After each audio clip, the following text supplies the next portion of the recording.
hello लोगोफोर बरायबाय बड' जब info YouTube चेनेलाव आसा खालामो बयबो मोजां दङ दा लोगोफोर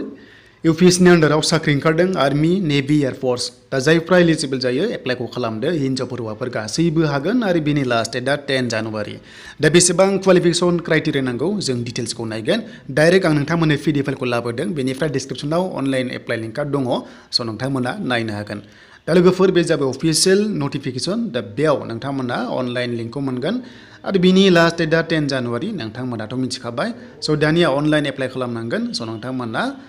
दा बिदिब्ला फै जों नायनि बेसेबां क्वालिफिकेशन आरो मा दङ जों डिटेल्सखौ नायनोसै दा लोगोफोर गिबियावनो बेयाव एग्जाम जागोन आरो बे एग्जामाव नेगेटिभ मार्किं दङ स' नोंथांमोना अफलाइन एग्जाम होनांगौ आरो देन बेनिफ्राय नोंथांमोनाहाय ब्लेक पेन इउज खालामनांगोन अब्लासो नोंथांमोना एक्सेप्ट जागोन नङाबा जानाय नङा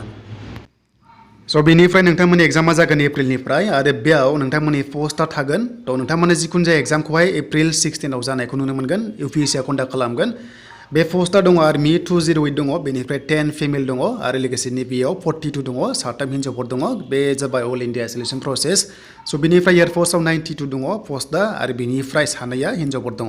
थ' जायफ्रा इन्टारेस्टेड दङ इलिजिबल जायोबा खालामबानो जाबाय ट्राइ खालामनो हागोन नोंथांमोना मोजां स्कप दङ बे पस्टआव इन्डियानि आन्डारावहाय स' बेनिफ्राय लास्टआव मोनसे दङ नबल एकाडेमि बेयाव नोंथांमोना 25 भेकेन्सि मोनदों गासैखौबो लानानै 395 दङ स' बेनिफ्राय एग्जाम सेन्टारा गुवाहाटियाव दङ नोंथांमोना दिसपुराव एग्जाम सेन्टारखौहाय बासिनानै होबानो जाबाय जाहाथे नोंथांमोननि थाखाय मोजां जायो एग्जाम हैनो स' बेनिफ्राय बैसो होनोब्ला आनमेरिड जानांगोन नोंथांमोननि जोनोम जानाया 2 जुलाइ 2004 निफ्राय लानानै नोंथांमोना 1 जुलाइ 2007 बे समनि गेजेराव जोनोम जानाय जानांगोन अब्लानो नोंथांमोना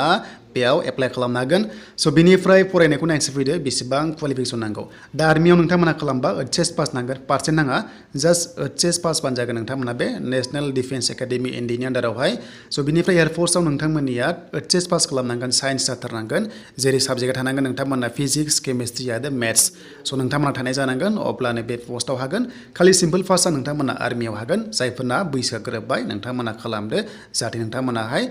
साख्रि मोननो हायो आरो फिजिकेलि नोंथांमोना फिट थानांगोन फिजिकेल स्टेन्डार्ड दङ स' बेखौहाय नायगोन नेक्स्टआव